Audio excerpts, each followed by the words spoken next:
Hello, and welcome to Divisive Issues, the foul-mouthed, spoiler-filled comic book podcast where two comic fans and two non-comic fans talk about controversial comic books and comic book history. I'm Ryan. I'm Sly. I'm Phil. And I'm Darryl. Guys, guys. What did you make us read? What was this? Why do this? So fucking long, guys. I was here. Okay, Darryl, fuck you. You're the one that asked for Carol Danvers shit. And I told you it's gonna be weird and awkward. You want Carol Danvers? I'll give you all. I wanted to know more about her history because she has a movie coming out soon. And it's like, oh, what makes this character so beloved that she gets a movie before, say, Death's Head 2 does? Well, because she's the only fucking female character with her own book at the moment, so that's probably why. Yeah, I wouldn't want to give Black Widow a movie. Supposedly I heard there's a movie, or did I fantasize that? Well, it's not out yet, so... Hot take, she's boring. Black Widow or Carol Danvers? Hot Black take, Widow. both. I disagree. I think I like Carol. I like Carol a lot, but probably not in this episode. What happened?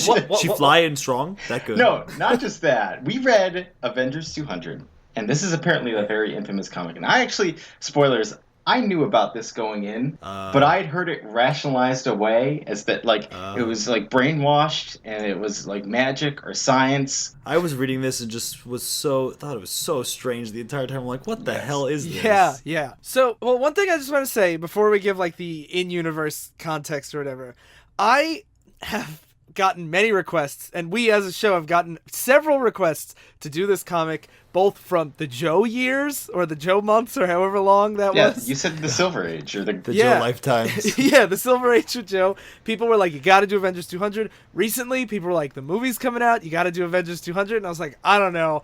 Because, we've also gotten requests that was like, hey, can you guys... The movie's coming out. The movie's coming out after the worst fucking moment. Yeah. So, I was also torn because we also got requests, hey, you guys have done a lot of episodes in a row about, female characters getting, sexually violated. Maybe tone down. This is the one where she gets the most sexually violated. Yeah, so I was like, I don't know how we're going to do this. But then we were like, okay, we want to talk about how Carol, had a rocky start and then, came into her own more as a character as we go through the next couple episodes. So here we are. We got to talk about Avengers 200. So to quickly sum up this era, Miss Marvel had her series get canceled around this time. And she was on the Avengers pretty much to hype up her own book, which is why a lot of people are on Avengers.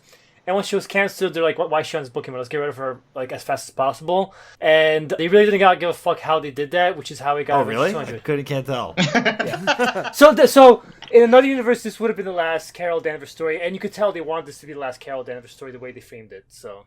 And one thing that I do want to just mention is when this issue came out, a lot of Marvel creators at the time were like, whoa, this sucks and is bad. Oh yeah, we should mention Jim Shooter, the guy who wrote this, and the brainchild behind this, was the editor at the time. It was this was Marvel's head trolling this. And just the following year, in about 12 or 13 issues, this is also when he has Hank Pym punch Janet, his wife, in the face. So, Jim Shooter has a history of maybe not being the best.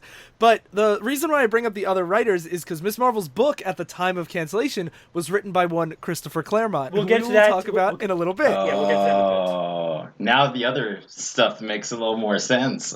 Yeah, so when this came out, it wasn't like Jim Shooter was like, let's get rid of Carol, but it's not like Marvel as a whole was like, this is the right direction. Yeah, not everyone was on board with the direction that this goes in, which I would hope that they wouldn't be. So... God, there's a lot of words on this page. So it opens... this is the 80s. There's lots of words on every page. Yeah. Yes.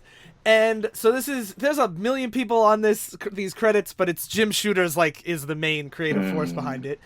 And it opens with a medical examination laboratory with a Dr. Don Blake, the Thor secret identity, and a robot helping Carol Danvers, Miss Marvel, give birth. While the rest of the team waits outside and paces like a dad in a hospital. What is Thor's, Dr. Blake, what is his specialization? Medicine. He is a doctor. In comics, if you know one type of science, you know all types of science. Yeah. It's the fact that even specify that he's a doctor and they made him do doctor stuff is a wonder for consistency. Yeah, and just so in case you care, the team lineup is Wonder Man, Captain America, Iron Man, Hawkeye, Beast, Vision and Scarlet Witch, and Jocasta the Robot. So when did Wonder Man originate? Because did Marvel make him to try and snatch up the Wonder Man property before DC could? Oh yeah, actually yes, actually what happened. Okay. I'm starting to learn. We should learn it quickly. We should explain Wonder Man quickly, just because he will show up later on, and we'll have to explain eventually. Wonder Man is kind of like the Booster Gold of Marvel. He's like a Hollywood superhero. He actually is an actor in his part time, and he's actually made up of energy, which will be important in the next story. He's actually physically energy. I looked up just a little bit of background of him, and he originated like as a villain, and then he became like a main guy. But he's human in nature. Yeah. He has a very convoluted history. Basically, he was created as a one-off. It's just like they need a character to die, show up and die. Basically, he basically shows up the villain and dies as a redemption arc. Then they start bringing him back like in weird ways because they wanted to keep the license, I guess. Yeah. And like Vision is actually based off Wonder Man's mind. Vision is kind of like weird. Vision's humanity is based off Wonder Man. Yeah, so like in the movies when Vision is made, he's like Jarvis's mind. Yes. It's basically that, but Wonder Man. Okay. Yeah, but eventually Wonder Man came back Because himself. Jarvis is just an old butler in Marvel. Yeah. Yes. So we find out that Carol Danvers is in there giving birth, even though she was they just found out she was pregnant 3 issues ago in 197. Yeah. Not just 3 issues. Didn't they say like 3 days? Yeah. So it's been 3 days, and so it's weird. Everything's normal. She gives birth normally. She doesn't feel any pain. Wait. When you say it's normal, I mean like the procedure is I know, normal. but I just want to clarify real quick because people said this about this issue and I thought they were overhyping it. Miss Marvel acts like you should act. She's like, what the fuck is happening to my body? Somebody used my body to harvest this fucking creature inside of me. And everyone else is like, oh, look at the baby, cool, so cute. Yeah. They're so excited she's pregnant, she's gonna give birth. Yeah. Everyone else is Yeah, that's the main thing. Janet, the Wasp, is like, I wanted to congratulate the parent after the baby is born. It's really a beautiful baby, Carol. You're so lucky. Lucky? Wasp, think about what you just said. I've been used. That isn't my baby. I don't even know who the father is, so if you want to help me, please, just leave me alone. But the rest of the team spends all this time just like, what a cute baby. Yeah, literally, like fucking all the scientists and fucking like Captain America, this responsible Avenger, they're all like, coochie cool, fucking baby. Yeah, and even like at one point, Janet is talking to Jocasta, who's a robot, and she's like, don't worry, you're not the only one who doesn't understand why people are upset. I think humans are complicated too. And then, Darryl, I know that you wanted to mention this scene, even though it doesn't matter. It cuts to Hawkeye and Beast playing pool. Yeah, and then Hawkeye, like, he does, like, a trick shot, and Beast is like, wow, double or nothing? And then he takes out a TI-59 calculator and types... top of the line from Texas Instruments. And then types in, like, the trajectory... I don't know how he's doing this on a single, like, output calculator, but the trajectory of how he's supposed to hit the ball so every ball goes in the holes. And Hawkeye's like, wow, well, I've been sharked. And I'm like... I just mentioned to them that this like offended me more than something like, say, Harley Quinn beating the Trinity, is because this is such a small, dumb thing to happen that brushes by. I'm like, no, this doesn't happen. You don't have someone that's like, I'm the most precise. This is like a minor example of comics where someone gets jobbed out. Hawkeye's whole thing is aim, and Beast just beats him in pool. Seems kind of weird to me. Which again, when you go into this so ludicrous territory where a normal human like beats Superman at like arm wrestling, I'm like, this is so dumb that I'm interested in why this is so dumb. But here I'm just like, this. Hawkeye has good aim, but it doesn't mean he's good at calculating like ricochet. I guess he has to be. Yeah. See, how are you gonna get trick shots off without ricochets? But Hawkeye's weakness is that he doesn't have a TI-59. Also, you gotta... Beast is like, okay, he can calculate all those things. He doesn't have. Does he have the execution to perform that exactly? No he way. He has pretty good reflexes. But like, no way, like better than Hawkeye.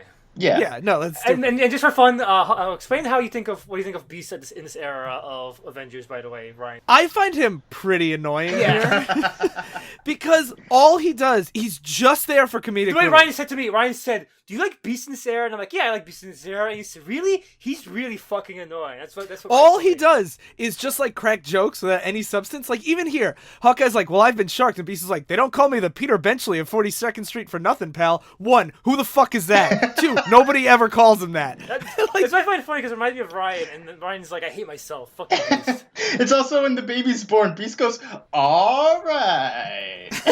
At one point, he fights a bunch of like Native Americans, and he says, "Looks like it's time for a game of Pocahontas." Yeah, I noticed that. Really Come on, problematic enough. Beast. But ironically, this is the era this is why Beast is still around, because X-Men got canceled and Beast stuck around because of this depiction. So ironically, the era that made Beast popular is the one that Ryan hates. Yeah, it's just weird to see him like cracking jokes a lot, whereas like he was a lot more like proper in Yeah, like the the more X-Men yeah, animated Yeah, series. yeah, it's funny because when he was with the Avengers, he's a goofball. When he's with the X-Men, he's more the one, the decorum. Yeah, he's like the I mean, not Brainiac, decorum. yeah. The Brainiac. Yes, the Brainiac. But yeah, Yeah. sorry, tangent over. Oh get no, into the that's baby. okay. So It's not anyway, a baby anymore. Now it's like a toddler.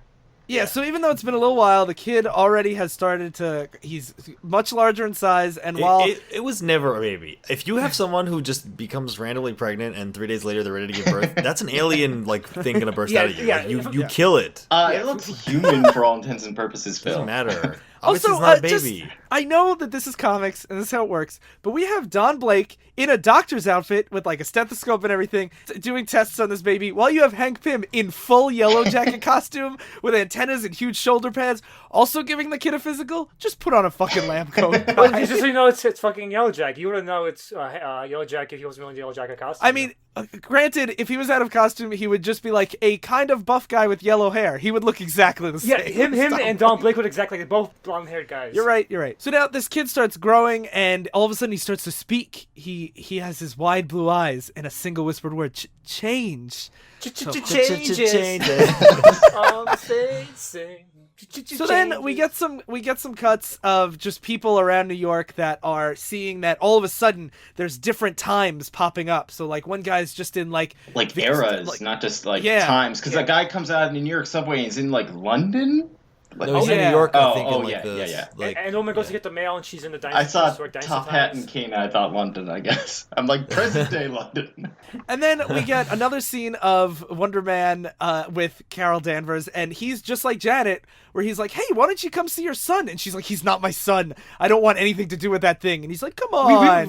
We are connecting with Miss Marvel here, but the reaction is supposed to be that she's being irresponsible here, not wanting to meet her baby. She's not her freak embracing baby. motherhood, people. Yeah. Skin to skin contact is a Even big though deal. it's not about her embracing motherhood later on, it's about her fucking her son later on. It's really weird. Yeah. Spoilers. That was why I said earlier how I was so weirded out by this whole thing. I'd never heard of this issue before. And I'm just going through this and I'm like, there's obviously an alien bursting out of her. It's growing really fast, and they're all treating it like it's a little like fun, happy thing. Uh-huh. And then she fucks him. Yeah, and after now that the toddler can speak, Captain America asks him, "Who's your dad?" And he says, "I am my own father." Yeah, it's so we're getting ahead of ourselves, guys. This happens organically, and it makes sense in context of the story, right? Yes, exactly. Where did you come from? My mother. Well, how are you conceived? My father. And who is your father? I am. Yeah. And then when Captain America's like, that's kind of crazy, Iron Man just says, why don't we just let him, like, let's leave it at that. It's like, no, what? You ask more. No, not just that. He's asking for tools to build a machine, and Iron Man's like, we should see what kind of machine he's gonna build. I couldn't believe the stupidity of the Avengers here. Where not only did they let this alien baby live, but then when he's like, I need to make a nuclear weapon, he's like, let's see what kind he makes. And also to feed it the same thing. Hawkeye's the only one that's even remotely questioning this machine Yeah. this guy's building. Yeah. And Hawkeye's supposed to be the crazy one. Like everyone's like, "What's wrong with you, Hawkeye? Why don't you trust this machine created by this freak alien baby?" Yeah. Meanwhile, while Iron Man's just like, let's let this baby build machines, and Hawkeye's like, this seems kind of fucked up. You get the definitely not annoying Beast bringing all sorts of sports equipment, singing, "Take me out to the ball game, buy me a whole bunch of food." Good one, Beast. I guess he is me. Yeah, come on. That's why I liked him, because I'm like, this is Ryan right here. That's why. But Sly, you don't like me. Oh yeah, you're right. No, but he likes a characterized like version of you that he doesn't have to put up with. Yeah, If you you have were blue blue fur, and like fought villains, I would Yeah. like you. And then, we get the, like Sly said, the woman with the dinosaurs. She just won, like, the lottery or something, and all of a sudden there's dinosaurs, she passes out. I don't know. Seems like a weird detail to throw in there. But now, Don Blake sees that this kid is now older and buying these huge machines. He's like, I should probably be Thor. This seems kind of weird. and then they introduce Miss Marvel to her baby, but now he's a man, and he's looking at her like, "Hey, mom." This is, oh Literally. man, because it gets so weird. We're on Pornhub now. Yeah, And 'cause all of a He's like sudden- wearing nothing but a tunic, by the way.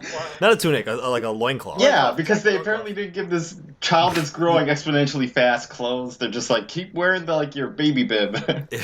and And what's then- weird is she walks in there, and as she sees him, it says, the narration says, for as she steps forward to face the slender young man who awaits her, she feels instead an odd sense of calm, along with an unexplainable and undeniable attraction. And then he says, hello, mother. So you're already like, oh no, like where's this And he is going? so, No, like... Jim Shooter wants you to be like, "Oh yeah, this is a great romantic moment." They can But- put them together. So there's a myriad of artists on this book, but the main one is George Perez, and I feel like the artist gets that this guy's definitely a villain because this guy has like a goatee and a curled eyebrows. He's designed after the Time Lord or whoever his real dad is. Immortus. Oh, that's true. Like Immortus, yeah. He doesn't look like fucking Satan, by the way. Yeah. And also, he's in like just undies, and he's like, "Hey, mom, Yeah. what's up?"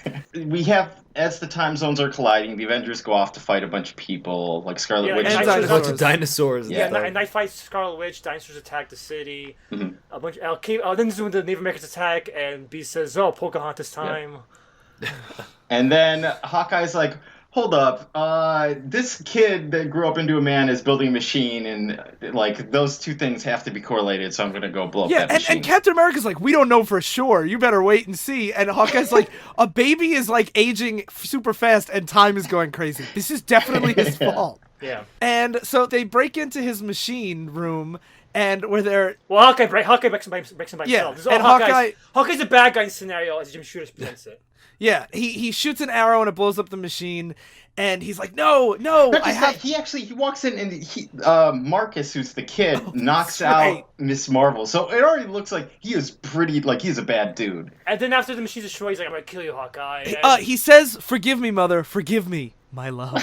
yeah. And then he's like, "No, I didn't. I only someone to kill you, Hawkeye, for you, so you could kill me back, so I don't have to live on this planet anymore, because I'm going to I'm disrupting this reality with my existence. So you have to kill me in order to stop me from disrupting reality, basically." And then we get all this fucking backstory about Oh how my god, it's this huge exposition. he was dump. the son of Immortus, and Immortus is this guy who lives in limbo, this place outside of time. Time Lord. He grabbed this woman at a time and fucked her and made her pregnant, Marcus.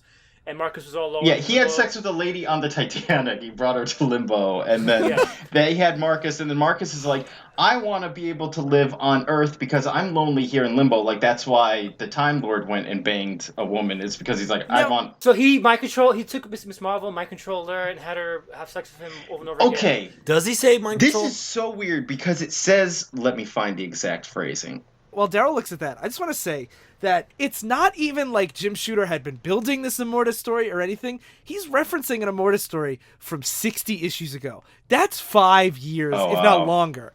There is, like, he's just pulling up this random continuity thing, and it's like, let's make this even fucking weirder. Like, So- it's not even like it's just terrible. He's Everything's trying bad. to use continuity to make it seem purposeful, but it's really just arbitrary. What the fuck explanation? Yeah. So I was trying to make sense of the story as I was reading it, and like it says in the narration bubble, like the Time Lord used his machine. It doesn't specify how. He just like, I used machines to seduce the lady from the Titanic. So then Marcus brings Miss Marvel there, like teleports her there, and says, "Well, I knew of Immortus's devices could bend your will to mine. I didn't want you that way, and so I set about winning you." And then he like summons Shakespeare to write like a sonnet. And, But like he like kidnaps her from her dimension. He traps her in Yeah. limbo, and then he's like, "You gotta fuck me." And then it says, finally, after relative weeks of such efforts, and admittedly with a subtle boost from Immortus's machines. So I was like, hold up, are you like saying you didn't use the machines, but like I just turned it on to like power 1 of 5.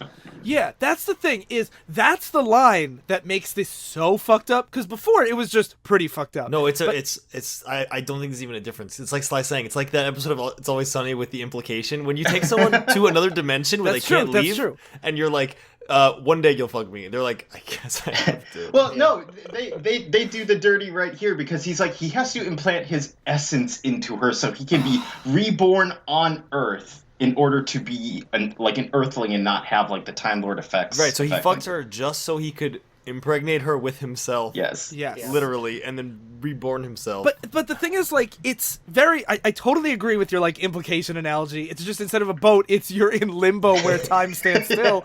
But, like, it's super fucked up. But then, for some reason, he has to include a line where he, like, sets it up where he's like, I didn't use this machine to convince you to sleep with me.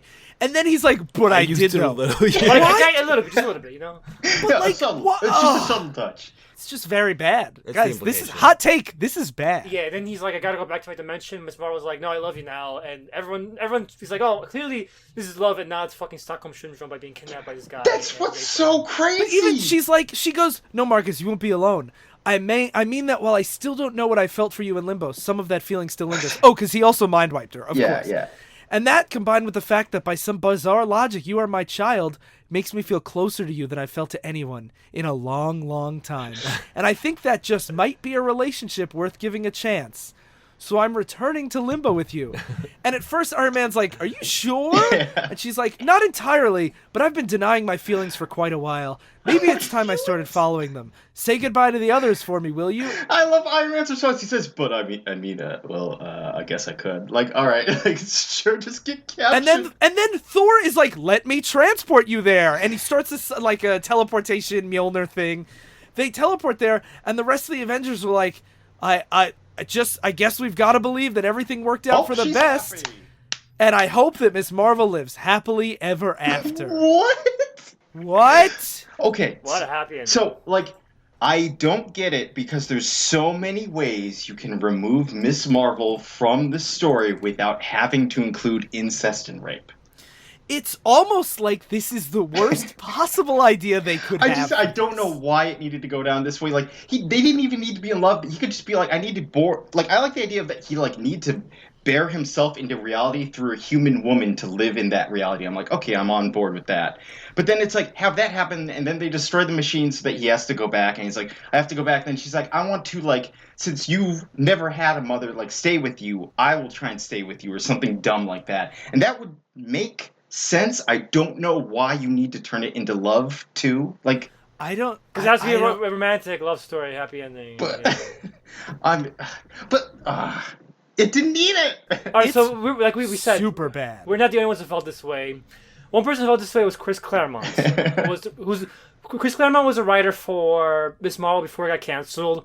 Yeah, he wrote it we read issue 1. He took over for issue 3 and wrote it the whole way until issue 23 when it was canceled. So, like, if anyone was considered the, like, Carol writer at the time, it was Chris Claremont. And he actually, like, he was the one that, like, made her, like, lose the connection to Captain Marvel. Like, she's the reason why she dropped the Captain Marvel costume. And he also introduced a running plot, which was the first appearance of Mystique from the X-Men. Mystique first appeared in Miss Marvel. And there was an ongoing plot he was building up, but the series got canceled before he could finish it. Oh, because as we read through these comics, a lot of times it's like, Mystique, don't let your hatred for Carol Danvers eat at you. Yeah. And I'm like, what? Why does she hate Miss Marvel? So one of the problems too that Marvel had at the time was because they canceled the book, some ideas that Chris Claremont had written in there weren't published until like a decade later. Yeah. So we had debated covering that issue, but I feel like if we're going to talk about Carol Danvers and how she gets tossed from book to book, it works better to just see how all of a sudden she's here and Mystique fucking hates her. Yeah. So, the comic is Avengers Annual number 10. Yeah, from 1981. And the funny thing about this fucking comic is, you could tell it was written by somebody who was not writing Avengers at the time, and who fucking kind of, like, was bitter at the Avengers and what they did to Carol. Do you know, I didn't realize this was Chris Claremont, but after reading this, I'm like, that was so awesome. It felt like an X-Men book that I read. And I'm like, oh, it's because it was like, it was X-Men with an Avengers skin on it. Yeah. Yes, no, the cover is showing much how bitter Chris Cameron was. The cover is, see, Captain America totally defeated. Witness the Invisible Iron Man knocked out of action. And then it's just like, oh, check out the X-Men on this issue. Isn't that cool? It's like Avengers get to ask X-Men show up and be cool. That's the cover. Yeah. And that's why I was like, yeah, this is awesome. Yeah, X-Men. And one of the reasons why this issue is important is this is also the first appearance of Rogue. Yeah, it is, yes. So it wasn't supposed to be, but because of Miss Marvel's canceled, Rogue's first appearance was this. But, so this is all told in flashback, what happened to Miss Marvel. So Miss Marvel falls off the Golden Gate Bridge, and she gets saved by Spider-Woman, who's another character. Chris Claremont did this a lot in the 80s. A lot of characters were used and just dropped by Marvel. Like, Spider-Woman was created to maintain a license, too. They wanted to get the Spider-Woman license before she lost it. And then they canceled her series, too. So Chris Claremont was like, why let this, one of the few female characters we have, just go to waste? And he made her like a supporting character in X-Men too. She was really instrumental in this story. Yeah. Like, they kept bringing, like, and they kept calling her, yes, Dark Angel. And I'm like, that's such a weird title for her. So her powers are different from Spider-Man though. She can fly and shoot venom blasts. Like, I think it's like a laser, right? Like a laser, yeah. Out And her so hands. So she saves Carol. She's falling off the Golden Gate Bridge, but she doesn't know she's Carol. Yeah, she just sees a blonde girl falling off the Golden Gate Bridge and grabs her. Yeah, she's a Jane Doe, and the doctors say she probably has brain damage because she has no memory whatsoever. But then they call Professor X because they need somebody who can help like with lost memories. So they call Professor X and the X-Men, and we get all the X-Men showing up and be like, "Hey!" It's just a classic Chris Claremont X-Men scene where it's like, here's a bunch of X-Men just using their powers to do stuff. Yeah, they're fixing the danger room and they're all doing stuff. I love this shit. Me too. And we cut to Captain America, who just his first appearance is him just getting knocked the fuck out the road. He's like, "Fuck you, Captain America, fuck you." You don't even know it's Rogue for the first panel. It's just him just blasting through a wooden panel, and his face is like all like knocked out. Yeah. And Rogue explains her powers, like, I'm Rogue. I can absorb people by touching their skin. I didn't. And we learn that she has possessed all of Miss Marvel's memories and her powers. So she has basically absorbed all of Carol Danvers. Yeah, and then she fucking throws Captain America through the Avengers mansion. And while that is happening, we see what happens, how Iron Man gets taken now. Basically, Mystique pretends to be the Wasp. And she's like, actually, I'm Mystique, fuck you, Iron Man. And she puts the thing to disable his armor. And Thor, I think this is bullshit, but Thor... I agree. This Thor was so funny how This this was the worked. stupidest part. It's I was so like, good. Yeah, Thor gets ambushed too by Rogue, and Spider-Man comes in to try to help him. He doesn't And when get ambushed. He flies down and is like, like Captain America was defeated. Let me turn into Dr. Blake for a second. And Rogue's behind him the whole time and karate chops him in the back of the head. because he's like he needs a doctor, and there's definitely no one else who can be a doctor in this world. Yeah. Like as if you're not the only doctor, but you're only Thor. Like Yeah, only Thor. That's a good way to put it. And it doesn't matter anyway because he changes back when Spider-Man saves him, and Rogue absorbs his power, which is complete bullshit. It's very established in a lot of other comics, like when she fights the Juggernaut, Rogue can absorb magical powers. But Well, for what it's worth, this is her first appearance. Yeah. There were no rules But established. in yet. this comic, they say that she can't absorb non-humans, right? Yeah.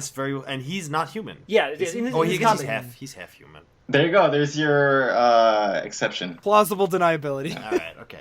But that's kind of how Rogue starts steamrolling over the Avengers, which is another reason why you can tell Chris Claremont doesn't like the Avengers, because Rogue by herself just wrecks all of the Avengers. One thing I do want to say, though, Yeah. is that she does mention throughout that she has all of Carol Danvers' memories, so she knows how all the Avengers fight, all their power sets, all their weaknesses. To counter that point, though, Ryan, Chris Claremont also points out that no one really knew Carol. So Carol barely knew them, but That's she true. knew all their secrets.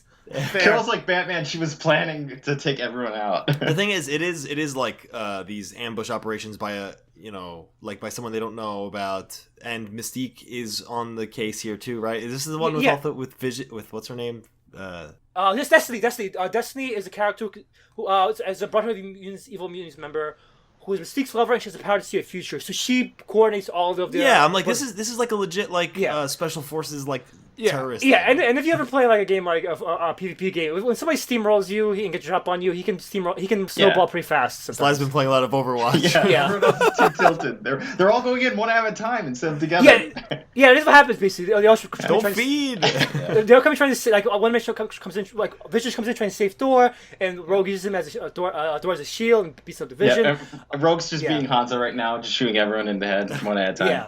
I gotta say, I never knew who Wonder Man was, and I'm like, he's pretty cool. Really? Wonder Man's awesome. Actually, low key, Wonder Man's one of my favorite Avengers, but He's cool. He's made of energy. yeah, he is. He's fucking badass. But That is fucking badass. yeah. So I'm agreeing with Sly I for feel once. like he didn't do enough in the story to make me be like, this is a cool part of this team. I'm like, I know it's funny because they do have him. They have like Rogue run into him and she can't absorb his powers. Like, what is this? He's made of energy. I can't absorb his powers, but she kicks his ass anyway, so it's no big deal anyway. Yeah. But I still think like visually, like that his eyes are like fucking ionic energy and shit like that. I think and he covers up with sunglasses, but whatever.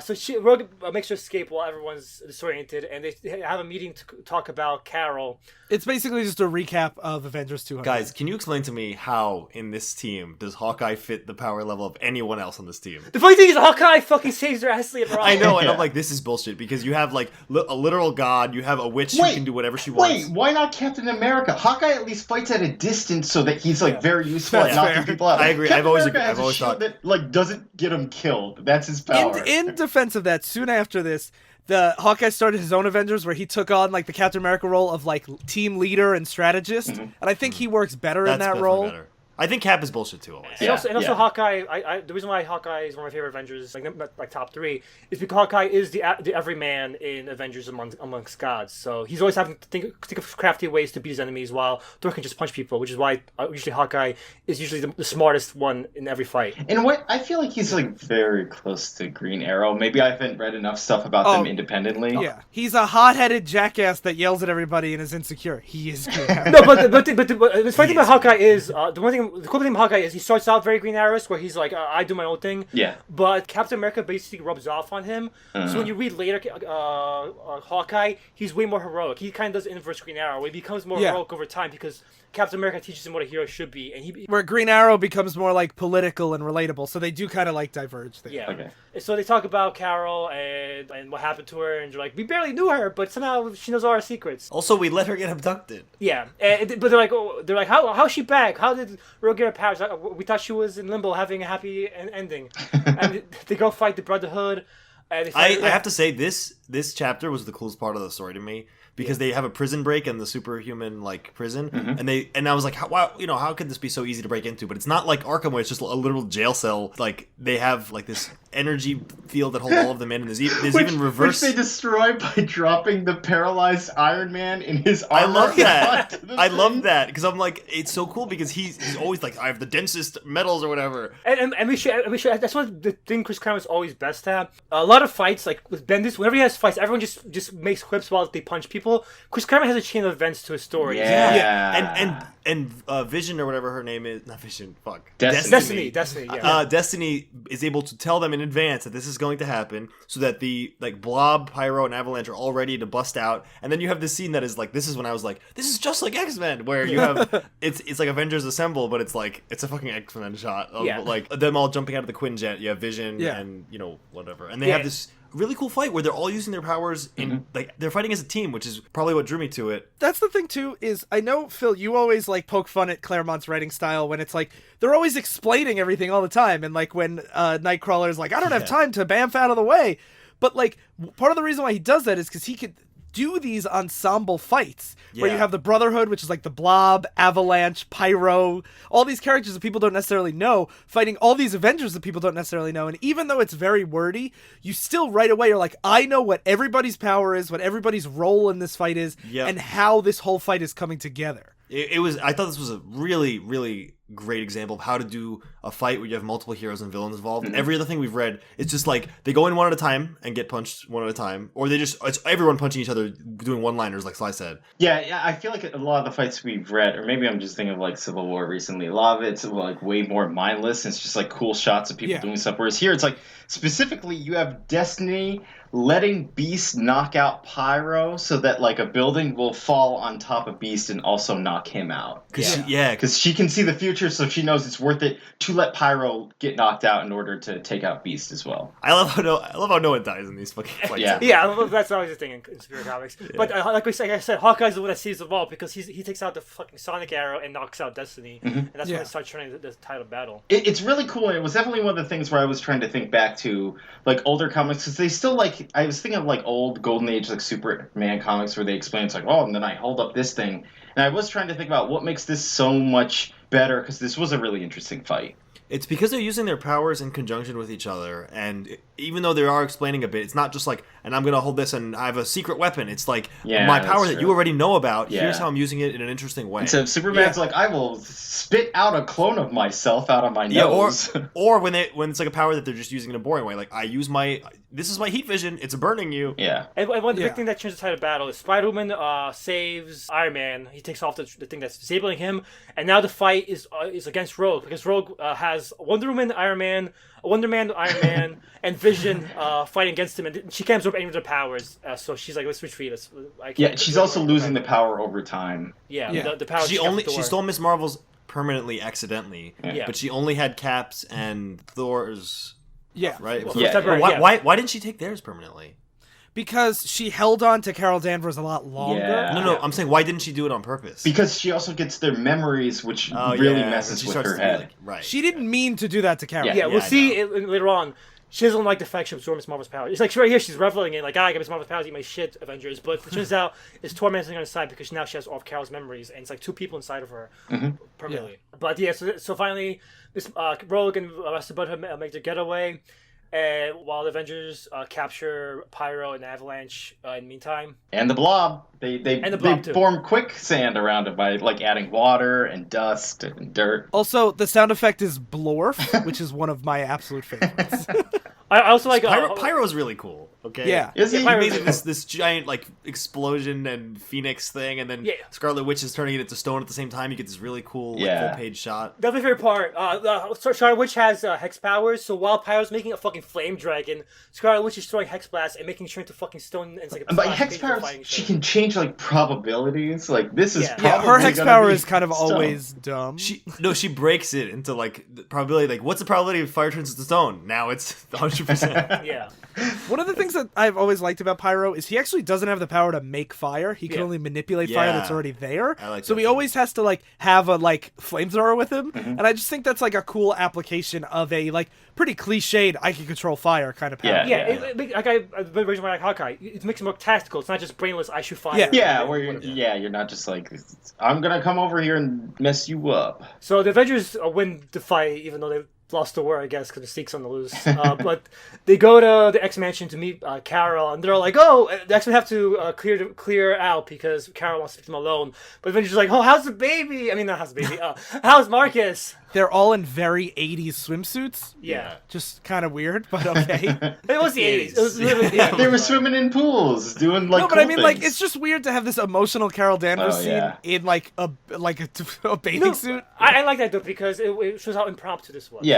And it's also it contrasts with what I was complaining about last issue, that everyone's in superhero costumes all the time, even when it's not appropriate. And that's one thing about Chris Claremont is he we'll go into the X-Men shoots. He has an entire issue where no one's in fucking costume. Yeah, that's true. That's true. Yeah. So like Carol confronts the Avengers. She's like, "How's Marcus? How's your romance?" And she also says that she doesn't like emotionally remember everything, but Professor Xavier helped her piece together her memories. So like she remembers everything that happened, even if it's more like she read a story of it and not necessarily like she was there. Yeah, and that's important because even though she knows what happened, it's like reading somebody else's life. She doesn't have any emotion to those memories. And she basically freaks out eventually. She smacks Thor and she says, "You guys did nothing while Marcus fucking raped me. Fuck you all," basically. Yeah. And she explains what Avengers should have fucking known. I didn't love Marcus. I never loved Marcus. Don't any of you realize what happened months ago, what Marcus did to me? And that she had no choice when she went with him. Because she was like, he has mind-controlling abilities. He also explicitly quotes the issue, and he says, he told you with a subtle boost from Immortus' machines, he succeeded. Yeah. So, like, Claremont obviously is directly pulling from this issue. Yeah, he read that and was like, you, Jim Shooter. Yeah, I'm going to crucify you with this. Did the same thing I did, I'm like, hey, wait a second. And to show him how fuck you this issue was, like, Marcus just died off panel. He went back to Limbo. It turns out he was out of sync with Limbo of his new body, and he just melted immediately. Yeah, he kept growing old, so he just, in a few days, he turned to dust. Yeah. And they're like, "Why didn't you contact us when you got here?" And she's like, "I never wanted to see you, any of you again. I hated you. When I needed you most, you betrayed me." Mm-hmm. Yeah, and so basically she's just like, "Get out of here." And like, "Is there anything we can do?" And she's just like, "I'd rather just be myself." And this issue ends with them being like, "We're supposed to be heroes, and we fucked up. Like, this is the Avengers at their lowest. We need to strive to be better." So they do try to make it seem like it has some kind of moral, but it really is just fuck you, Avengers. It is fuck you, Avengers, because like especially like at the end, Professor X and whoever that is watching from the window. That's and they're Spider-Woman. Like, oh, and they're like, "We care about this situation." And the Avengers are like, "Oh shucks, we suck." Oh, we messed up. Whoops. And Oopsie Professor daisy. X, the X-Men character is like, "Yes, this is obviously bad." Yeah, and right after this, Claremont's like, "Carol Danvers is part of the X-Men universe now. Fuck you guys. I'm gonna make her a real character again." Yeah. And now we move on to the Uncanny X-Men. So like we said, we're gonna be talking about 158 and some material from 161, right? Yeah, so the tough thing about doing Carol is her story is always entwined with a lot of continuity. And this would be a good example because the time where X-Men involves her becoming a new hero. Also, I think we've talked about this on the show that, like, pick up an issue of X-Men more so than anything else, and you'll have no idea what the hell's going on. Yeah, definitely. So, like, it was really hard to pick some things that were emblematic of Carol's time, because she goes through like being a bunch of different identities and has a lot of cosmic stories, but they're part of like 10-part stories that we just can't do in this format. Yeah, so we actually edited down issue 158 because it's part of a larger event called the Brood Saga, which is basically the X-Men fight the aliens from the Alien movies. And You mean Marcus? the part we're cutting out is the part where the X-Men realize that the government. This is when like the mutants really start getting prejudiced against them. So they're like, we gotta erase our files from the Pentagon because we don't know when they're gonna start being used against us. Yeah, they mentioned Senator Robert Kelly from the show. I pick up all this stuff from the show. So they go to the Pentagon, and by they, we mean Storm, Carol Danvers, and Wolverine in a Canadian army costume. It's like, how would this work? Well, you could be like, I'm transferring or some shit. He also Transferred did from work, Canada. He did also work for the Canadian government when he was part of like Agent H or whatever it was I called. know, but why would he Department be in the H. Pentagon? Whatever. But more importantly, Carol is the one that really lets them in. She's the one with the credentials because she was in military service. And they're like, hey, you metal detector readings. And he's like, I've got some metal in my skeleton. Yeah, Wolverine is like that. It's supposed to be a 10th page. Like, Wolverine, please don't stab everyone as they investigate. Like, no, it's okay, guys. I got injury in Nam or some shit. Yeah. Yeah. So then this was pretty ridiculous to me. They're just walking through the Pentagon. We don't exactly know why they're here, right? Oh, They mentioned they need to reach the Prime Data Bank Do to they do say that something. earlier? They don't. But I think maybe I've left the page out. But they do explain previously they need to delete their info from the Pentagon. Okay. So they're walking through the Pentagon and they just bump into Carol specifically bumps into some lady who says, "My fault, Colonel. I should have looked you." And it's Rogue. Coincidentally she runs into Rogue. Yeah, she not just runs into. She literally bumps into her. Yeah. And then Rogue slaps. So the explanation Carol. in the issue is that Mystique and Rogue are both here for kind of the same thing. They're like infiltrating the database. Yeah, it is silly that Rogue is at a water fountain that Carol bumps into. Yeah. But like they do explain why they're here. It's not just like, oh, I happen to be here too. Like they're here for the same purpose. And Mystique, this was Mystique's role in the Pentagon was her secret identity during the Miss Marvel run when she was Miss Marvel's enemy in the Pentagon. So Right, that does show up later too. Yeah. So Wolverine tries to tackle Rogue, and she kisses him and steals his power. And then Storm zaps Rogue, and Carol grabs a gun off a random soldier. He's like, "Give me this, gentleman!" And she starts just shooting Rogue in the chest, and she's like, "Ha I am." Yeah, You know, she has I Miss Marvel's forgot powers. she's Miss Marvel now. All that I was, she is, and will be. and forever. will be forever. Yeah. And so basically, the people in the Pentagon are like, "What the fuck is happening?" And they see these mutants start to fight. There's like ice from Storm, and she's blowing people away. And they're like, "Fucking mutants!" And then And even like Carol thinks like she's like, ugh, the X-Men came here to try to like help their cause, and this is gonna make mutants look even worse. I fucked up so bad. To be fair, like what was she supposed to do? Like Rogue saw her. Rogue ran into Carol. Like what are they gonna do? Not fight each other? Well, this is when Carol's characterization that I really like starts getting built and coming into play, where she's almost like a Hal Jordan type figure, where she's like this aggressive, rash character that kind of like lets her temper get the best of her sometimes. And I feel like that's something that, especially when it comes to women characters in comics, they're like very rarely allowed to do that. Like there's very rarely like the brash, like fly off the handle kind of hothead character. It's very rare to have characters like that are heroes and not villains. Yeah. And especially for women characters, like we see the like hothead flyboy character for men all the time, but it's very rare that you see, especially someone from a military background, for women. And that this is when Claremont builds Carol's character that she sticks with for like decades, and I really, really like this characterization. For her. Yeah. So the X-Men, being Storm, Wolverine, and eventually Nightcrawler, jumps in, start fighting Rogue, and while Carol sneaks off to complete the mission. Basically, they fight. It's cool. Mystique shoots into Nick Fury, Which she did a couple issues prior in the one we just read. That she how did to Nick drop Fury again. That was to get Spider-Woman. Yeah, she got to drop on Spider-Man by being Nick Fury, but it makes more I sense just here. like this idea that she's like giving Nick Fury a bad name to every hero. So she becomes Nick Fury and she shoots Miss Marvel in the face, apparently. Yeah. It clearly like grazes. Yeah, the line is like away from her face of the bullet. Yeah, but Mystique thinks she's dead. Yeah. She's laying there, and Mystique walks over, and she's like, "I should, of course, you have to say this. Yeah. I'll administer a coup de grace just to make sure." And then Carol kicks her and says, looks her deceiving, Buster. And she gets it back into her because Nick Fury turns into Storm, and then they wrestle some more. Then she finds out it was Mystique, and then And she's Mystique like, gets fuck captured. you, Mystique. Yeah. At the same time, when the X-Men are still fighting, everyone's watching. You have people in the background. Oh, we also get a cool part during this fight where Rogue tries to steal Storm's powers and like can't control them, and it's like Storm's been training to use her powers since she was a little kid, and then and Rogue just like kind of loses it, and like it's again more of Claremont doing fight scenes that might not be super like interesting for us to describe, but every time there's a moment in a fight, it like is a character moment. It matters. It has Something's a good happening. pace to That- it. Yeah. And when Rogue goes crazy, like she's like mixing a flood and all the X-Men get swept away. Like there's a sequence to things happening. Yeah. Yeah, and then Carol's going through the files. It's funny, they come to arrest Mystique, and they're like, and she's like, "Don't worry, I'll secure this secret computer vault. See ya." And then Carol's looking through the machine, and she's like, "Oh, Carol Danvers and Miss Marvel file. Accidentally opened these. I'm gonna erase them." She said by subconsciously working overtime. Like she subconsciously brought her own files instead of the X-Men. Well, files. she said that she used her old access codes. Yeah. That's Yeah. why it came up. So she logged in with her old Carol Danvers login. And this is her character moment where she's like, the women they represent here are strangers to me. I basically know about them, but I'm not them. Yep, she doesn't And- feel it. They died. Yeah, they died. And so she says, she deletes them and says, now I have a future. I exist now, and I can live in the future.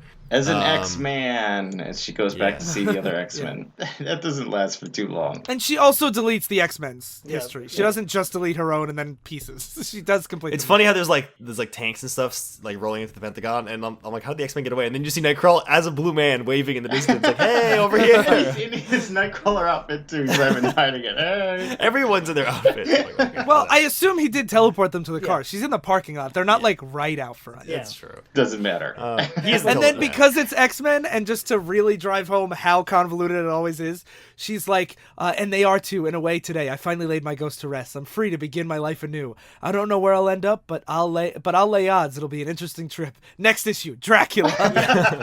I think next issue is the Dracula issue we covered already. Yeah, I was Yeah, wondering it is. about that. Whether or not that was the one. I'm like, are they fighting him again or? No, I think this is the one we covered already. So go check out Face Division's Halloween special from whatever year. 2016, I think. Small Oh my World. God. Small So- world. Well, eventually we'll have read all comics. Yeah. Yeah, so obviously Rogue is a bitch, right? She'll never join the X-Men because fuck her. Well, but- she's a villain. Why would a villain join the? Oh no, issue 171. What's happening? Welcome to the X-Men, Rogue. Hope you survived the experience. And it's all the X-Men Yeah. chasing after Rogue on the cover. And so it starts off just like with the X-Men doing their X-Men things, and I was starting to read this, and I'm like, this seems really familiar to me, like especially Professor X exercising with Lilandra, his alien lover, Oh or my whatever. God. I'm like, there's definitely this can't have happened twice. Such a comics thing because Professor X is in a clone body so that he can get he can walk again, but his legs still don't work for some reason.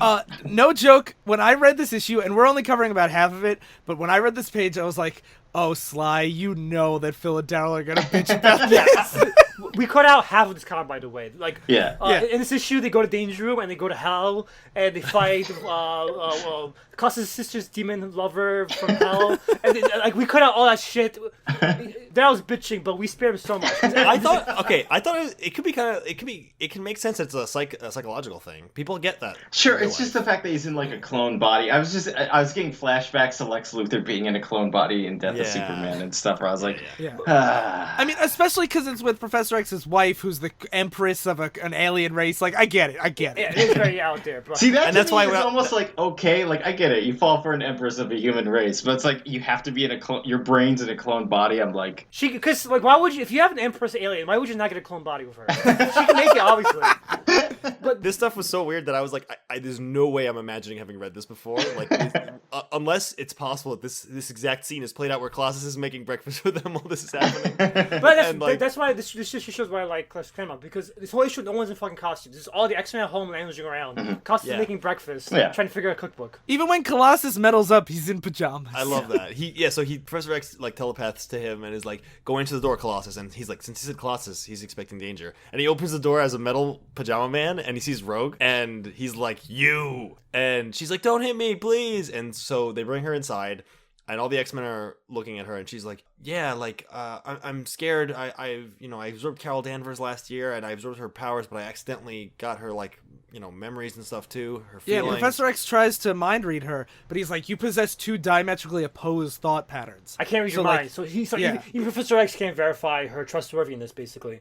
Yeah. And she's starting to feel like her powers are out of control. The slightest triggers like transfer. It's basically what you know about Rogue. Like she can't touch anyone, but now like before it was only upside. And she used to just lord over people. Now she's realizing that's a downside. She can't even do anything about. And then Professor X is like, "Oh, we'll help you," and all the other X-Men are like, "Fuck off, Professor X!" Like, are you serious? I love this. While she's talking, she's giving an impassioned speech about how she's being torn in two. All the X-Men interjecting like, "Fuck you." And Nightcrawler's like, "It's an apt punishment for your crimes." I love that. Too. Yeah, and like everyone's like, "No, fuck you," and Professor X is like, "Yeah, but he makes the case like." The whole point is we're supposed to be helping mutants. She's a mutant. We have to help her out. I accept your dislike and distrust of her, but I'd rather not conduct an examination with such concentration of negative emotions. You guys leave. And he also makes the point that he's like, if she's evil, would you rather her around us where we could keep an eye on her and help her be good, or just send her out on, out into the world to be picked up by Mystique again? They're arguing about this for a while, and then, of course, Carol Danvers is like, hey, I'm binary now. That's my new hero power. I can control white holes. What the fuck does that mean? Binary, she got that power during this story arc we just covered. When she went to an alien space and fought the alien. Guys, what is a white hole? Please tell me. Binary is that... Spread your butt cheeks like in the mirror. Binary that's a brown dwarf. Binary is actually... Carol's probably her best identity because it's easiest to explain. She's basically just a living star, and why not just use a real star then? Why not say I can channel the power of a white dwarf star or something? Yeah, right? I wish they would say that, but if you see her appearance, she looks like a fucking star. She's cool. Her powers are like a star, and one thing I like about her, we talk about how she was very abrasive and angry. Her skin is red while she's binary, so it communicates her personality very well just by her. And her head is like on fire. Binary by far. When I talk about how Captain Marvel has no like cohesive identity behind it, Binary is the opposite of that. It should have been her main identity because it has the most cohesive, clear-cut identity behind it of her career.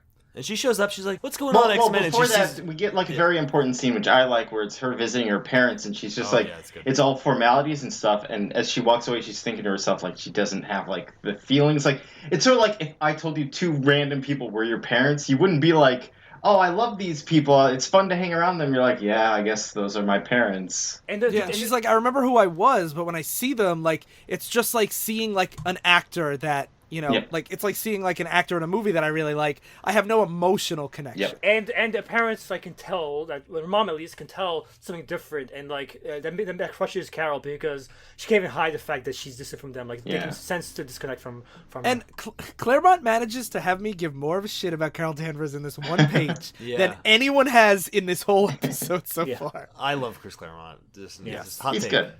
But before Carol returns to the house, Professor X tells the X-Men, I want to not part of just a school, but I want to be part of the X-Men as a probationary member. This is I was like, you're fucking great. And Storm is like that too. Storm's like, no, I'm gonna leave the X-Men. You can't just put me on my fucking team that's gonna kill us all. Fuck you. We're supposed to be a team that's all cohesive and working together, and we can't trust that someone on our team won't try to kill us. And then Binary shows up, she opens the door, and then you get like a single small panel of just like the peaceful X-Mansion sitting there, and then a massive picture of just Rogue getting punched into the space. Into space, literally. And I'm like, wow, she is pretty fucking strong. Yeah. She can get punched.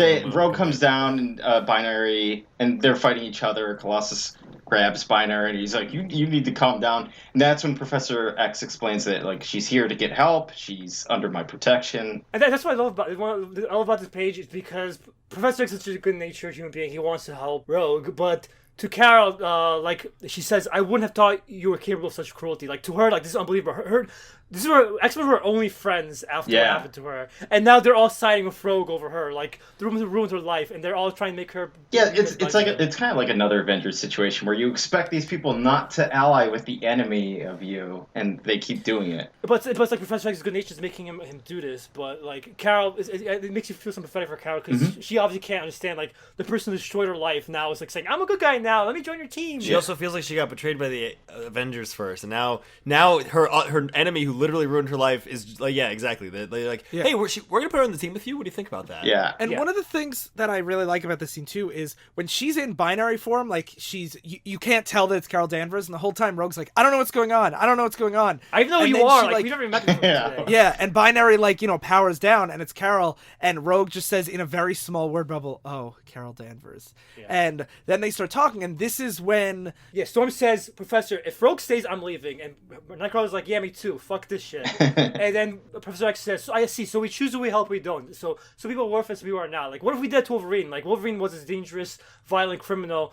What if we turned now he's a hero? Like, what if we turned him away when he needed him most too, when he wanted to redeem himself? Is that what we're gonna do? We're gonna pick who we want and just let people cast people aside when we don't want to help them? Give them a chance." Professor X says, "I will never leave any mutant behind so long as I'm alive, no matter who they are." Yeah.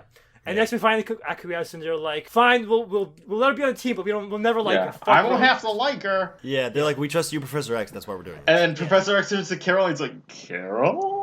And she says, "What do you want from me, Charles? Understanding? Approval? I'll concede one, but not the other. Rogue tore my life, my very soul to shreds, and those scales can never be balanced. I'm sorry, I'm just not that forgiving. I have nothing to lose here, Charles. No real ties to break. That makes my decision easy. I'm not an X-Man, and all of a sudden, I'm glad." And she leaves and basically tells him to just fuck off. Yeah, she goes into space after this, basically. She's like, she basically fucks off Earth after this point. Yeah. Also, sorry to the writers, white holes apparently are a theoretical, potentially real thing. Yeah. They're like hypothetical reverse black holes, but probably they read about that once and like, that's so fucking I was gonna cool. What if say, this- like, there's so much stuff that's taken from like theoretical science that they love to grab. Yeah.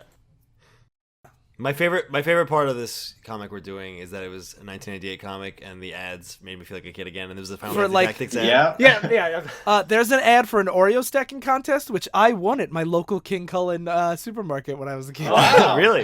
There was That's a for everyone. It's Final Tactics and there's a Blasto ad, which was my first PlayStation 1 game. Wow. Man, 1998 was informative. It was a good time for everyone but poor Carol Danvers, because this story has, like, I was actually really interested in the subplot because... Oh, so we're doing Iron Man number 7 Yep. by Kurt Busiek. This is from 1998. And then Great name. Avengers number 7. Just to quickly sum up the history from this point on, Carol went back, finally, after all these years, went back to Earth. She lost her powers. Of binary course. Not completely, but for the most part. And now she became Warbird, a new identity. And she rejoined the Avengers for like 4 issues. Oh my god, only 4? Yeah, so that's why I want to do it, because it shows like how long it took her to finally recover from her messed up life, basically. And this story is basically, like, the overarching plot is... Yeah, we're covering issue 1 and 4 of Live Kree or Die. the Yeah. crossover. I love that name. And It's good. It's the Kree. They're the big blue people from outer space. Captain Marvel was one of them. Marvel was our famous yeah. Kree. Yeah, all the Kree basically wiped out during the Avengers event, and these basically remnants of these radical like Kree young people were like, "We're gonna bring back the Kree Empire. We're fired up," and they hijacked the Kree Supreme Intelligence, believing he wants them to do what they're doing, but. Yeah, he's the leader of the Kree. He's just a big brain in a jar that tells them what to do. And he apparently got killed by the Avengers or something? Yeah, they're debating to kill him because there's a big event called Galactic Storm where they're debating killing the Kree Supreme Intelligence. They ended up not doing it, but like, How do you not do that? Well, that was the debate. Like, some of them were like, we can't just kill the leader of a galaxy, while people were like, yeah, we should. Fuck that. Like, fuck you, Captain America. Like, fuck your values. Like, it's just a practical thing. And so the Kree thought that that's what they did. But in the story, these young radicals are trying to turn Earth into, basically transform human DNA into Kree DNA and make Earth the new Kree home empire. They're trying to evolve humans into, like, better Kree than even they are. And Carol Danvers is at the center of this because she's half human, half Kree, so they like want to study her DNA. Yeah, they use her DNA to create the thing to do it. Yeah. And so you have, like, Iron Man going, like, since he's in the neighborhood, he stops by Carol Danvers' house, talks to her mom. And this is, I feel like, such a perfect metaphor for Carol, because she, like, has all these tragedies, and she, like, even though she's part of this big superhero universe, she has to, like, move back in with her parents and, like, just have her old high school bedroom. Yeah, and then... Where's she gonna go? Like she said, there's nowhere else to go, really. No, that wasn't, like, a dig. Like, I think that is powerful. I'm acquiescing. I'm like building up your point. I'm not arguing. Yeah. And then Iron Man shows up, and they're talking about, like, that she always had, like, a fascination with old warplanes and stuff. And this is also when Tony says Tony Stark is Iron Man.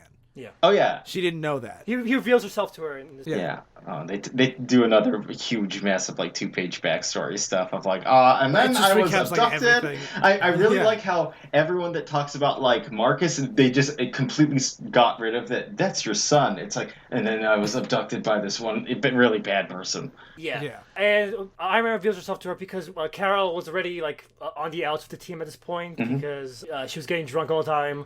Yeah, so And, that's her new thing that's her new vice is she just gets drunk and like is a bad teammate. She says like she has no connection to her past. Like that's why she named herself. Her new name is Warbird at this time. She calls herself that to give herself connection to her military past a little bit. But she says she has nothing to connection to her past. All she had was the stars. And now she lost her power. She has nothing left basically. She's just all she had to do is drink. And Iron Man as an recovering alcoholic. Yeah, so he's like, you gotta be careful, and then she immediately bursts into like her costume and starts yelling at him.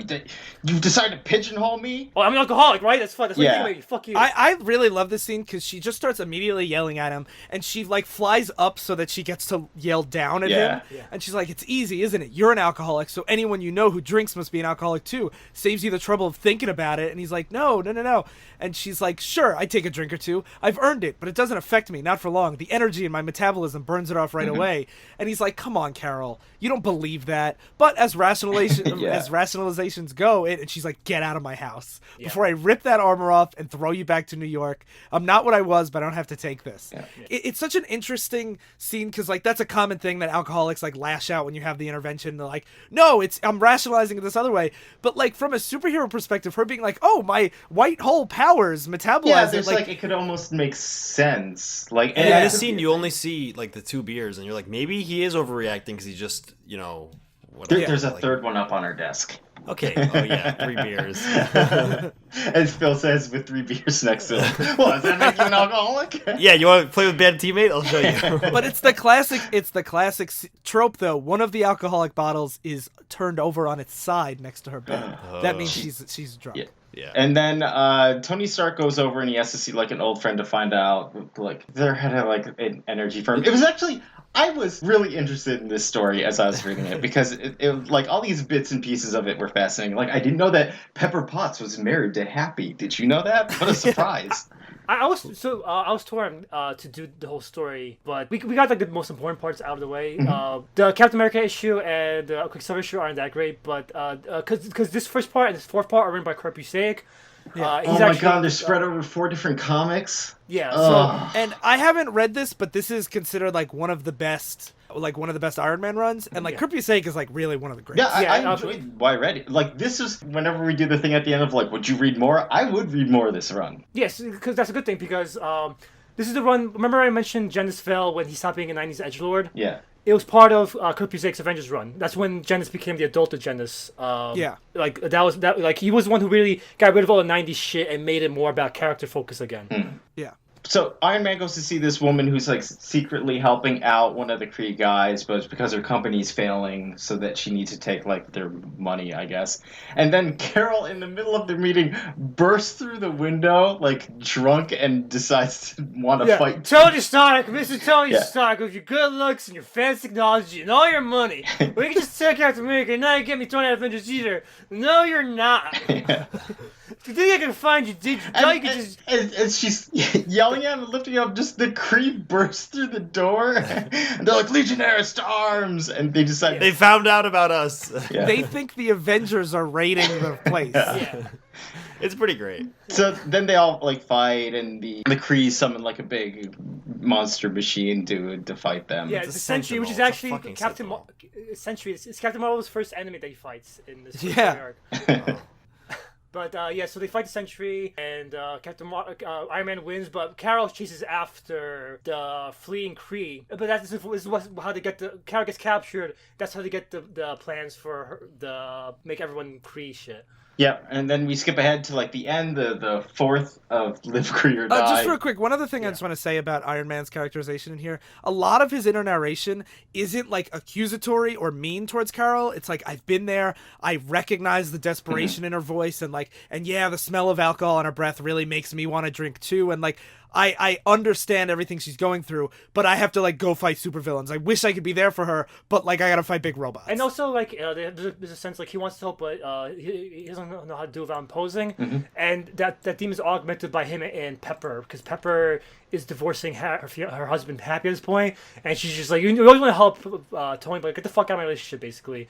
So, like, so it has this theme of Tony wanting to help, but like everyone's like, get the fuck out of my business, fuck you. Yeah, it was a good like B plot. I was interested in seeing where that goes.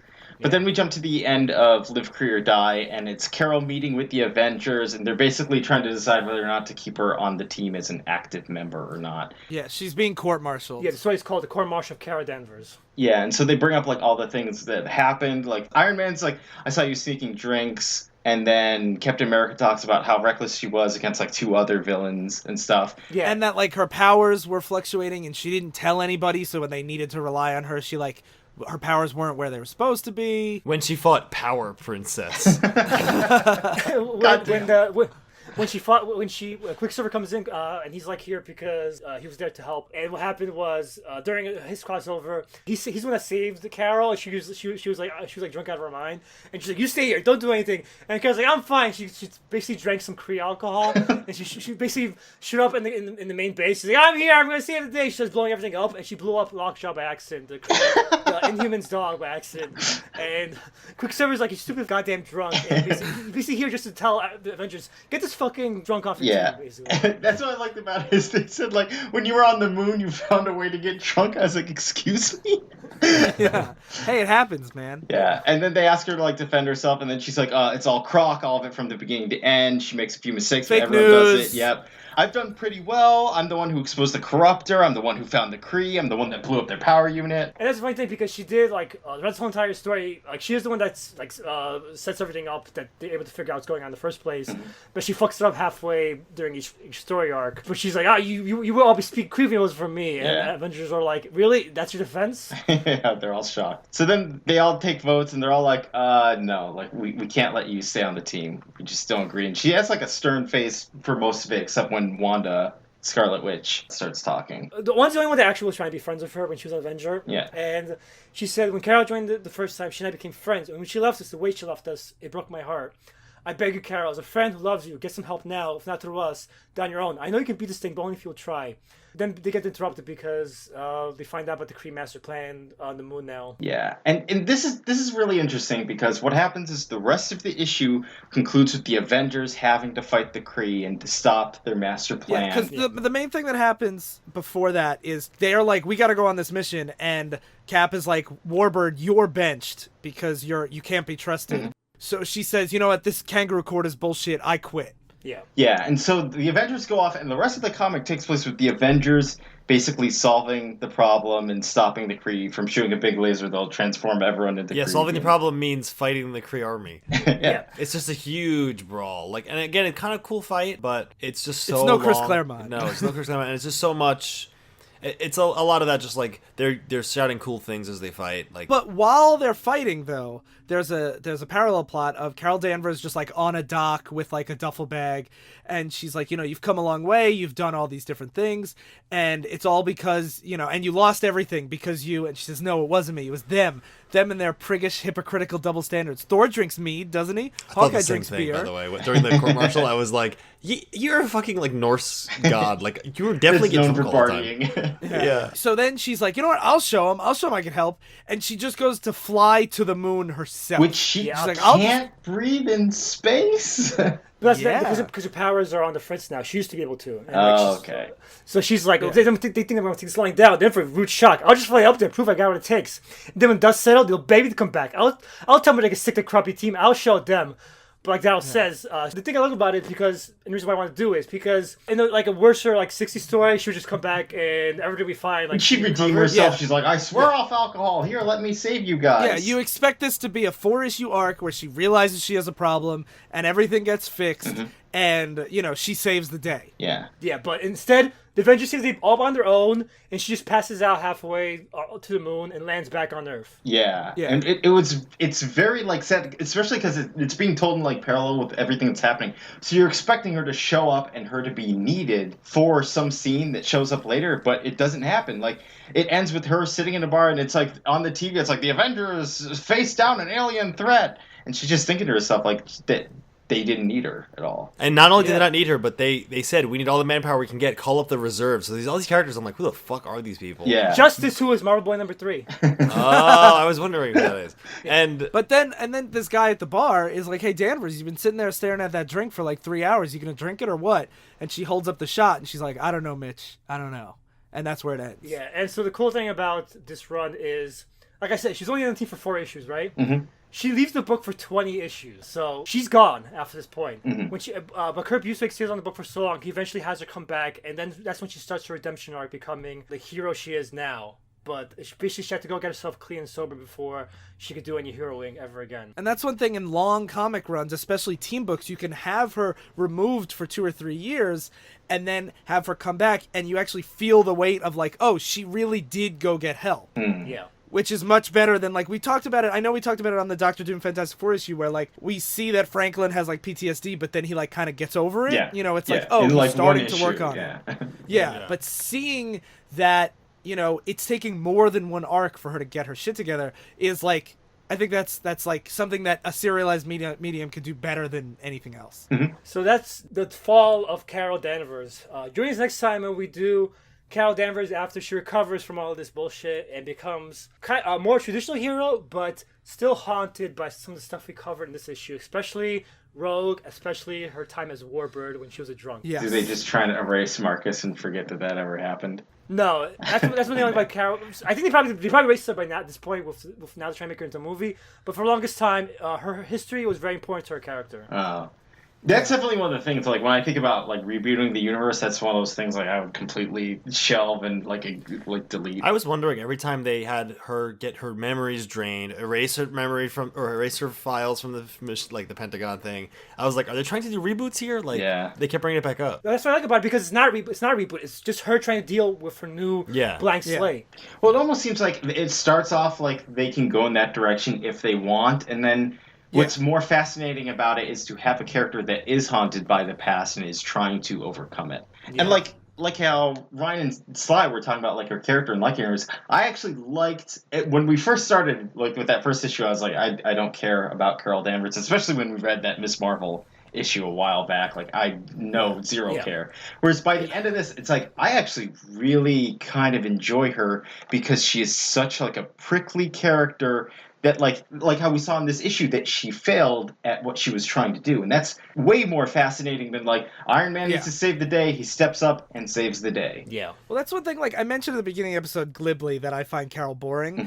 It's the current Carol that I find boring because I feel like they kind of just made her more of just this, like... She's not Superman. Yeah, she's like a Superman-type character. And like we talk about all the time, Superman is hard to get right as Superman. Like, most of the Superman we've read, like me and Ryan, is not good. Like, it's very rare to have good Superman. To get a Superman wannabe is not very easy to do. Yeah, and I feel like this stuff and this side of Carol is a lot more interesting. And, like, maybe if I was coming to her time as Captain Marvel without having any of the previous stuff, I would find it more engaging. But, like, I like her, like, this stuff so much more that I feel like her character's regressed a lot. Yeah, I kind of, like, I enjoy seeing her arrogance because I so infrequently see it in, like how you said, other female heroines. Yeah. This is the same Captain Marvel from... Like, this is the same Carol Danvers from Civil War 2. Yeah. In Civil War 2, she's incredibly boring. Like, that's not a good story. I didn't remember she was in it. Here's the point. She's the main opposition to Tony Stark in that. Yeah. It could have been anyone in that fucking role. It could have been any fucking dork in that fucking role. Yeah, exactly. So we will delve into more of Carol next episode. Oh boy, we can't escape Captain Marvel. It's been like 2 months of it. I'm like, I need an edgelord break. We'll be doing Miss Marvel, which will be a quality modern book. So look forward to that. She'll be the Janice Vell, Peter David run of this particular. I think I just want to read X-Men only. I don't like. I'm noticing that every time we read something, I'm like, Oh, you like it when it's X-Men. I feel like you really just enjoy team-based, specialized superpower fights. I do. I So, really yeah, do. for 2019, we're going to be doing a 40-part saga on Chris Claremont's X-Men. I would fucking love that. It's I what's always life. want to. It's like basically what's life force field to read in 8th grade. But I always fantasize because like it's always tough just to get started because there's so much to cover. That's the thing. That's the reason why we don't do a lot of X-Men on the show. Is just because it's really hard to pick what to do. Yeah, since we only cover a few issues to talk about. Yeah. Okay, so would you guys read more Carol Danvers? Depending. I feel like it depends who writes it.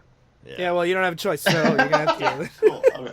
It was a false choice. It was voluntary. Cool. But hopefully you'll like what's his name, John Reed. Brian Reed? Brian Reed. Yeah, hopefully like. Reed Richards? Reed Richards. Yes, Reed Richards. Plastic Man, you mean? No, Elastic Man. Oh, Elongated Man. No, Okay. Mr. Fantastic. You just list Ryan's favorite characters. Yeah, I just love stretching, you know? Stretching No, the we truth. didn't list Buster Beetle, Blue Beetle, Buster He Gold, doesn't stretch. Buster Beetle Gold. Bailey. Buster Gold, Beetle Bailey. Okay, I want to end this Okay, episode. yeah. Goodbye. So, if you guys want to hear more Captain Marvel stuff, then you should definitely, well, I guess you wouldn't hear it, but if you have any other Captain Marvel stories from like this era, or Miss Marvel stories, or Warbird stories, or Binary stories that you want, Carol that you Danvers think stories. are important, you should mention them in our Discord or our Facebook group, because it was hard to narrow it down, and I'm always down to hear, you know, what you think we should have talked about. And yeah, all those links are in the show notes. And you should also check out the other shows, the Flying Machine Network, flyingmachine.network. And this week, I want to talk about Short, Colorful, and Loud, because they just did a very great episode on the 1990 animated Nutcracker Prince. That was a weird movie, except it did have Tchaikovsky's score in it, and apparently that's easily the best part. And yesterday, they had a new episode out on Balto, which is one of my favorite movies, but peek behind the curtain, we're recording this last week, so I haven't heard it yet. But you should definitely check out all their episodes. That's Short, Colorful, and Loud. They are very excellent. And that's all I got. So thank you guys for listening to Divisive Issues. I've been erasing my past, and I don't have any emotional attachment to you guys. I've been Buster Gold. I've been my own dad. And god damn that. I've been an alcoholic that I'm actually not an alcoholic because I metabolize it so fast. Pour me another one! George makes me, doesn't he? Fuck you guys. Stay in continuity.